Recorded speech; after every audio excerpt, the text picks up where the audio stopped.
আমার মেয়ের স্কুলে ফ্যান্সি ড্রেস কম্পিটিশন ছিল। আমি ছুটির সময় ওকে যখন নিতে গেছি, দেখছি প্রত্যেকটা বাচ্চা একদম পরীর মতন সুন্দর করে সেজে গুজে বেরোচ্ছে। যে সুন্দর লাগছিল না সবাইকে দেখতে। এক একজন এক এক রকমের কস্টিউম পরে সেজেছে। এই যে ওর বেস্ট ফ্রেন্ড আরুষি, ও সেজেছিল একটা ফেয়ারি, পিকক ফেয়ারি, পিককের সব ফেদার্স লাগিয়েছিল।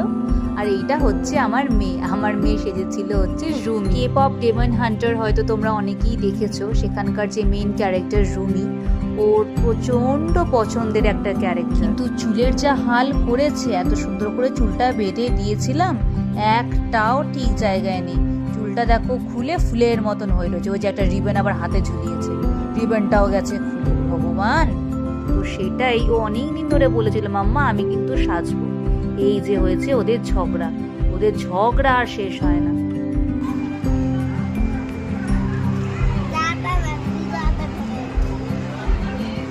আর সে দাঁড়া, আমার দিকে দেখা যাচ্ছে না তো তোদেরকে।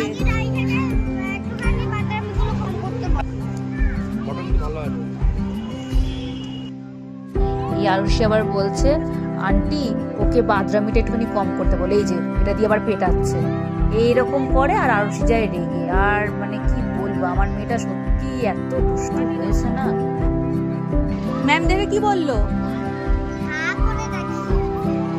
হ্যাঁ, ম্যাম হাঁ করে তাকিয়েছে এরকম। এই না জিজ্ঞাসা করলাম ম্যাম দেখে কি বললো, বলছে ম্যাম হাঁ করে নাকি ওর দিকে তাকিয়েছিল। কতটা যে সত্যি বলে আর কতটা যে মিথ্যে বলে এখনো অবধি আমি ক্যালকুলেট করতে পারি। তবে যাই হোক, আমার নিজের খুব পছন্দ হয়েছিল ওর সাজটা। সব একা হাতে সকালবেলা উঠে করেছিলাম।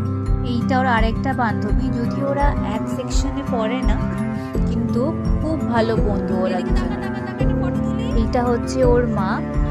আর এই যে আমি সেদিন এসছিলাম ওকে নিতে, খুব একটা আসি না আমি রিসিভ করতে, ওর বাবাই আসে। তো সেদিন ভাবলাম একটু যাই, কি হাল করেছে জামা কাপড়ে সেটাই আমার দেখার ইচ্ছে ছিল। তো চুল টুল তো সবই আমার মেয়ে প্রায় খুলেই ফেলেছিল, নাহলে খুব সুন্দর করে সাজিয়ে দিয়েছিলাম। আমারও ক্যারেক্টারটা এত পছন্দ ছিল, যদি ওটা অ্যানিম ক্যারেক্টার কিন্তু হলেও মানে বেশ ভালো লেগেছে। যদি পারো তোমরাও দেখো। আজকের এই মিনি ব্লগটা কেমন লাগলো অবশ্যই জানিও। টাটা।